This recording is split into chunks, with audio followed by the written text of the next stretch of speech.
आज का वचन पाठ रोमियो के नाम संत पौलुस का पत्र अध्याय 8 पद संख्या 31 से 34। और कहना ही क्या है, यदि ईश्वर हमारे साथ है तो कौन हमारे विरुद्ध होगा। उसने अपने निजी पुत्र को भी नहीं बचाया, उसने हम सबों के लिए उसे समर्पित कर दिया।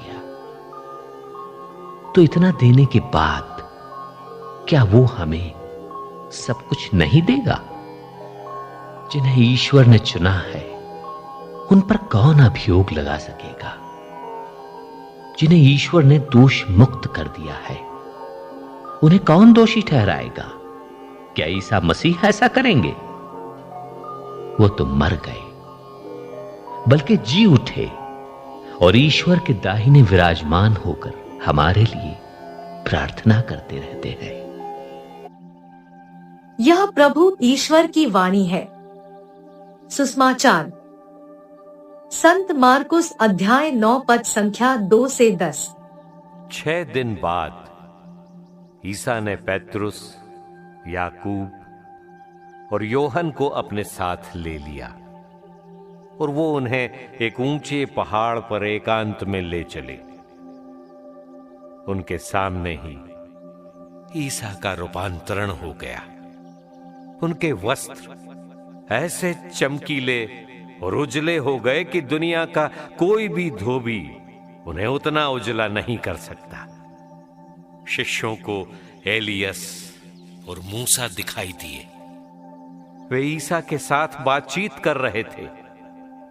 उस समय पेत्रुस ने ईसा से कहा, गुरुवर, यहां होना हमारे लिए कितना अच्छा है।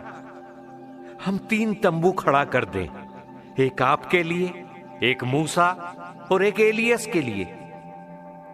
उसकी समझ में नहीं आ रहा था कि वो क्या कहे, क्योंकि वे सब बहुत डर गए थे।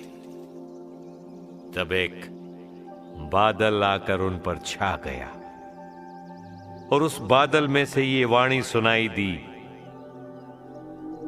ये मेरा प्रिय पुत्र है, इसकी सुनो।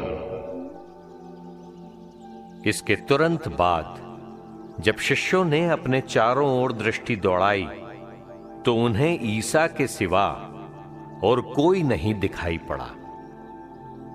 ईसा ने पहाड़ से उतरते समय उन्हें आदेश दिया कि जब तक मानव पुत्र मृतकों में से न जी उठे तब तक तुम लोगों ने जो देखा है उसकी चर्चा किसी से नहीं करोगे। उन्होंने ईसा की यह बात मान ली, परंतु वे आपस में विचार विमर्श करते थे कि मृतकों में से जी उठने का अर्थ क्या हो सकता है।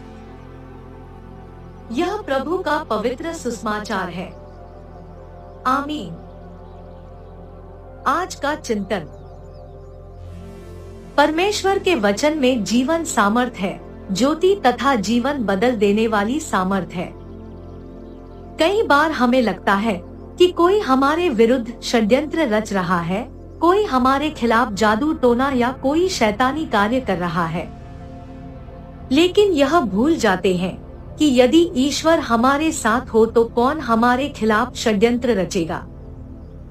इसलिए हमें निरंतर प्रभु से जुड़े रहना चाहिए। यदि हम ईश्वर के साथ जुड़े रहेंगे तो कोई भी मुसीबत हमारे सामने क्यों ना आ जाए, ईश्वर हमारे साथ रहकर हमारे लिए युद्ध करेंगे।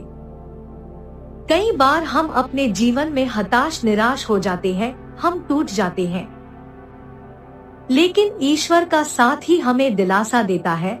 वही हमें सभी बुराइयों से बचाता और हर संकट में हमें सहारा देता है। हो सकता है आज हमारे जीवन में बहुत सारी कठिनाइयां और विपत्तियां हैं, लेकिन हमें उन विपत्तियों से घबराना नहीं चाहिए, बल्कि उन विपत्ति के द्वारा हमें प्रभु के और नजदीक जाना चाहिए।